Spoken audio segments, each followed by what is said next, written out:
자, 이제 마이 서비스라고 하는 새로운 프로젝트가 하나 만들어졌습니다. 자, 오른쪽 위에 있는 안내 메시지는 없앨게요. 자, 그러면 여기 첫 화면이 이렇게 보이고 있죠. 그리고 첫 화면에 XML 레이아웃 파일을 수정할 수 있는 여기 디자인 탭이 열려 있습니다.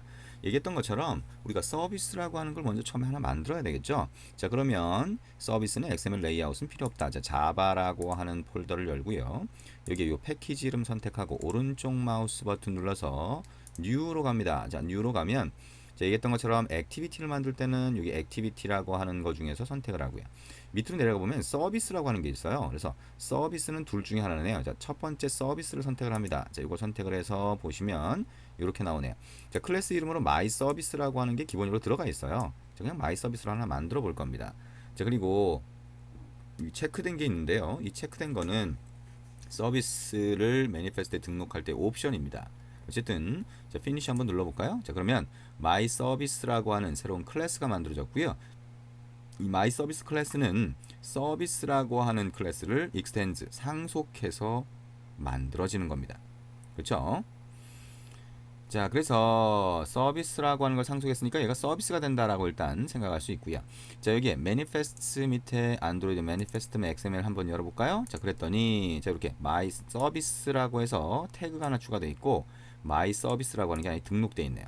자, 매니페스트에 등록을 할 때 우리가 새로 만든 액티비티나 서비스, 그 다음에 또 이따가 보겠지만 브로드캐스트 수신자의 이름만 이렇게 넣을 수도 있고요. 아니면 이 앞에 점을 붙여도 돼요. 그래서 원래는 여기 있는 패키지 이름, 맨 위에 패키지 이름 있죠? 자, 요게 여러분의 앱을 구분할 수 있게 해주는 이름이에요. 그래서 여러분이 첫 화면을 만들게 되면 그때 지정한 패키지가 여러분의 앱을 구분할 수 있는 구분자가 되는 겁니다. 그래서 여기에 org.androidtown.myservice라고 하면 그거 .myservice가 된다라고 하는 의미로 점이 붙는 건데요. 예전에는 뭐 이 점을 붙냐 안 붙냐에 따라서 오류가 나거나 아니거나 했는데 지금은 점을 붙여도 되고 안 붙여도 됩니다. 자, 어쨌든 이렇게 서비스라고 하는 게 자동으로 등록됐다라고 하는 것까지 확인을 했죠. 자, 그러면 마이 서비스라고 하는 데에다가 이제 기능을 한번 넣어볼 텐데요. 마이 서비스라고 하는 요거는 요 탭을 더블 클릭해서 전체 화면을 한번 만들어 볼게요. 자, 요거는 생성자가 되겠죠. 그래서 생성자는 그대로 놔두는데 자, 우리가 액티비티에서 수명 주기라고 하는 거였어요. 라이프 사이클 뭐예요? 액티비티의 상태는 내가 제어할 수 있는 게 아니다. 그래서 액티비티가 만들어지거나 또는 얘가 갑자기 중지되거나 다시 시작되거나 라고 할 때 시스템이 알려준다라고 그랬죠. 그래서 그때마다 어떤 기능을 넣는 거를 알 수가 있을 거예요. 그 중에 액티비티라고 하는 화면이 처음 메모리에 만들어질 때 onCreate가 있었잖아요. 서비스도 마찬가지입니다.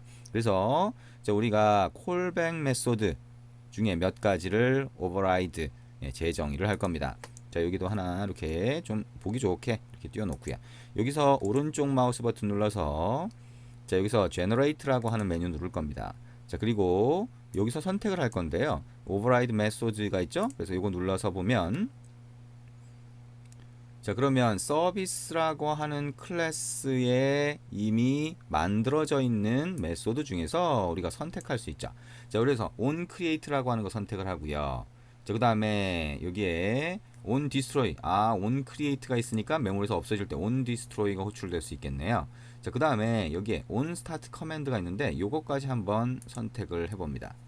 자, 이렇게 한번 세 가지 선택을 해볼게요. 그래서 OK 누르고요. 자, 우리가 액티비티에서 수명 주기라고 하는 거, 라이프 사이클이라고 하는 거 했을 때처럼 여기도 각각의 요 메소드가 호출될 때를 알 수 있도록 토스트 메시지 같은 걸 띄워주면 좋을 것 같아요. 근데 서비스는 화면이 있는 게 아니기 때문에 토스트 메시지보다는 로그로 찍어주는 게 좋겠네요.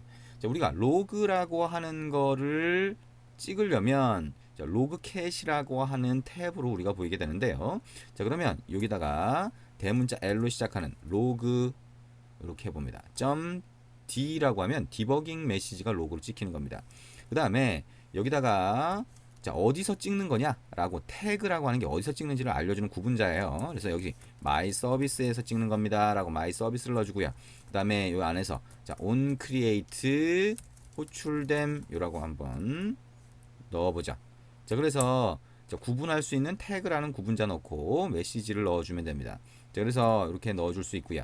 자, 그 다음에 이거를 복사를 해서 컨트롤 C 눌렀습니다. on destroy 안으로 가서 컨트롤 V 붙여넣기를 합니다.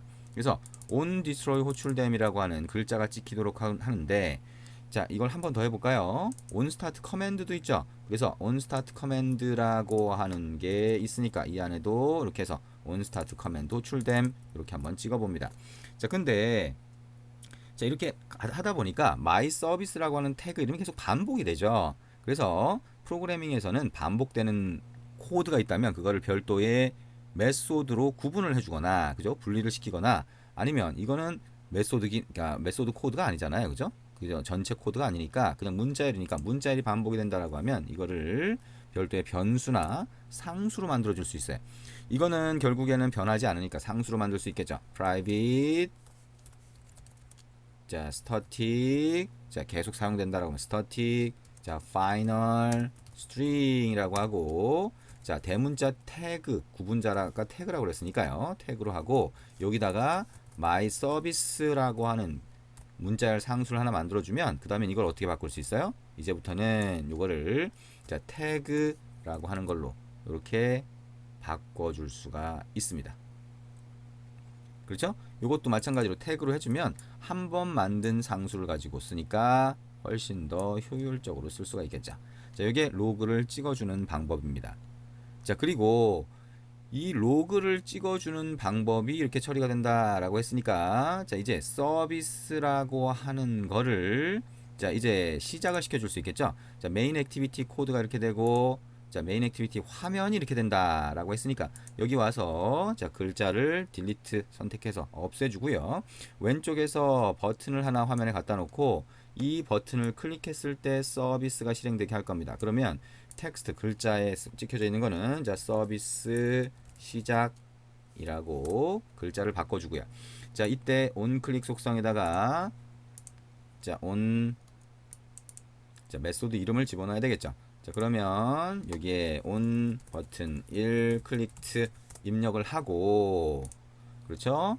그리고 main activity.java로 와서, 자, public void on 버튼 1 클릭트 라고 하는 메소드를 하나 만들어주면 저 버튼이 클릭됐을 때 이 메소드가 호출된다.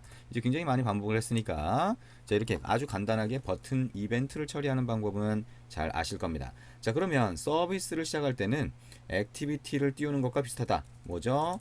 자, 어쨌든 서비스가 애플리케이션 구성 요소고, 애플리케이션 구성 요소는 시스템에서 관리하기 때문에 인텐트를 만들어서 요청을 해야 된다. 자, 인텐트는 new 인텐트로 만드는데, 자, get application context라고 해서 context라고 하는 걸 하나 넘겨주고요. 그 다음에 어떻게 서비스 이름이 뭐예요? my service.class라고 해서 클래스 인스턴스를 지정을 합니다. 그 다음에 start service라고 해서 여기에 intent를 넣어주면, 자, 그러면, 자, 시스템 쪽으로 이 my service라고 하는 거를 시작시켜 주세요 라고 하는 그런 의미가 된다라고 생각할 수가 있겠죠. 자, 그러면 이 상태로 앱을 한번 실행을 해볼게요. 자, 에뮬레이터 쪽으로 한번 실행을 해서 얘가 어떻게 실행이 되는지 같이 한번 보도록 하겠습니다. 자, 우리가 이걸 실행을 하면 이제 로그로 찍히는 걸 볼 수가 있어요. 화면에는 버튼을 눌렀을 때 화면에 표시되는 건 하나도 없죠, 그죠? 그냥 서비스라고 하는 거에서 실행되는 것만 볼 수가 있는데, 그걸 어디서 볼 수 있어요? 로그로 볼 수 있다 그랬죠. 로그는 로그캣이라고 하는 탭에서 볼 수가 있습니다. 그래서 로그캣이라고 하는 탭은 우리가 이걸 실행했을 때 아래쪽에 안드로이드라고 하는 이 탭 영역에서 보여지는데, 자, 그거 말고도 우리가 뭐 했어요? 여기 상단에, 자, 안드로이드 디바이스 모니터라고 하는 DDMS 창으로 가면, 그러면 거기서도 여러분이 로그캣 화면을 볼 수가 있게 됩니다. 그래서 그 안에서 우리가 여기는 어떤 각각의 상태죠. 자, my service라고 하는 데 가보면 on create가 과연 호출이 되는지, 자, on destroy가 호출되는지, on start command 아직 잘 모르겠지만 이게 호출이 되는지에 대해서 같이 한번 볼 수가 있을 겁니다. 자, 실행되는 과정이 좀 시간이 걸리겠죠. 네, 지금 시스템의 상태에 따라서 실행되는 시간이 좀 틀리다고 했고요. 일단 에뮬레이터는 실행을 해놨는데, 자, 에뮬레이터 쪽으로 얘가 실행될 때까지 시간이 좀 필요할 수가 있을 겁니다. 자, 그래서 에뮬레이터 쪽으로 실행되는 거를 한번 보고 나서 우리가 서비스 쪽에다가 스레드를 하나 만들어 가지고 주기적으로 그 메시지를 띄우도록 그렇게 한번 만들어 볼 겁니다.